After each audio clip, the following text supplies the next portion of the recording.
Au sommaire, aujourd'hui, 4 visites pour vous donner des idées. Pour commencer, une surprenante transformation. Une maisonnette en banlieue parisienne, en fond de parcelle, métamorphosée en un lieu de vie contemporain et aux multiples facettes. Un ancien hangar agricole dans la campagne toulousaine, réhabilité en maison insolite de verre, de bois et d'acier avec des matériaux de récup.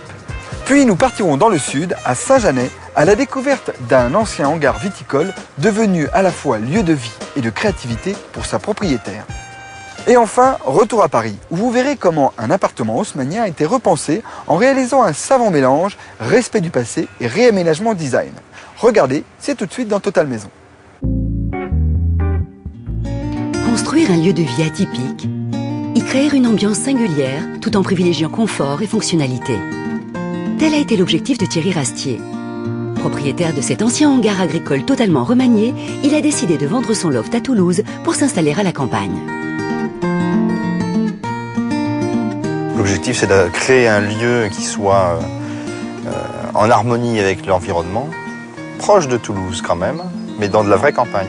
Ça m'a pris plus d'1 an pour trouver ce lieu. Et je voulais des choses spécifiques. De la ruine, une vue, des gros arbres, des vieux arbres, enfin une identité très forte du projet, pour lui donner après une connotation contemporaine à partir d'une base classique. C'est au terme d'1 an de travaux que cette réhabilitation a émergé. Avec un parti pris, fonder les bases de la construction avec de la récupération pour créer des espaces vivants, atypiques et fonctionnels. Sur l'ensemble de cette propriété, on peut réaliser 3 maisons, donc il n'en reste plus qu'une à faire.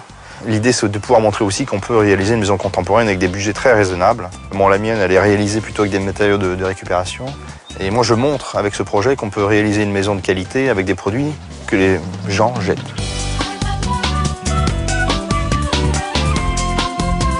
Alors déjà, dans la maison, on ne trouve ni carrelage ni placo. Trop démodable. Donc il n'y a que du bois, de la pierre et du verre. Et de l'acier aussi. Je mélange volontiers des matériaux d'architecture ancienne, moyennement ancienne, très ancienne et tout à fait contemporaine.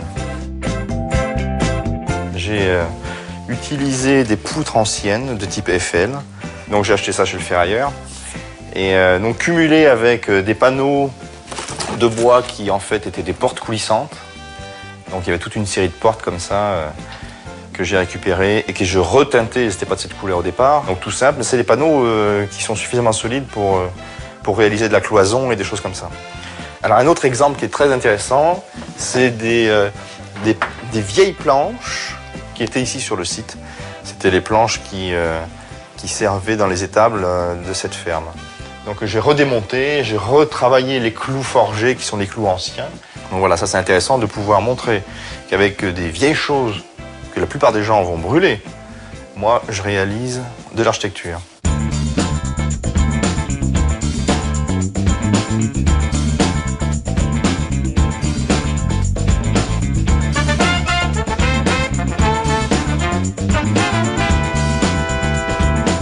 On choisit un site et une perspective et une vue panoramique, c'est pas pour mettre des murs devant et des haies et des tas de choses qui vont nous cacher la vue. Donc l'idée c'est d'ouvrir complètement, y compris les murs, et de travailler des murs transparents, donc des murs en verre.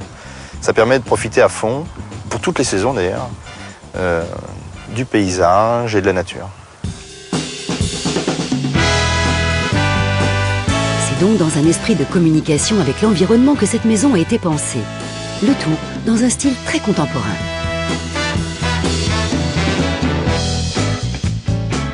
La circulation est très étudiée pour les extérieurs aussi. Il faut pouvoir circuler à l'extérieur sur le terrain sans avoir à mettre le pied dans la terre. Et donc il y a des couloirs de bois qui circulent sur l'ensemble du terrain, qui permettent aux gens de se promener même s'il pleut. Voilà. Et après, selon les saisons, on ouvre ou on ferme les baies vitrées coulissantes. Et après, on a les portes coulissantes un peu partout dans les chambres, dans les placards et ainsi de suite. Donc la plupart des portes sont coulissantes. Parce qu'une porte coulissante s'intègre bien plus facilement et ne prend pas d'espace. Et l'on reste bluffé par le visage de cette réhabilitation. 70% des réalisations ont été élaborées avec des matériaux recyclables. Le ton est donné, on est ici dans un lieu de vie inventif, raisonné et astucieux. C'est une maison très vivante, qui plaît beaucoup aux enfants. Les gosses adorent ce genre de maison, c'est ludique. C'est pas une maison prétentieuse, c'est une maison facile à vivre. C'est une grande cabane en fait. C'est une énorme cabane, tout le monde s'amuse là-dedans. Une cabane contemporaine, exotique, de bois, de verre et d'acier, plutôt inattendue dans un village de Gascogne.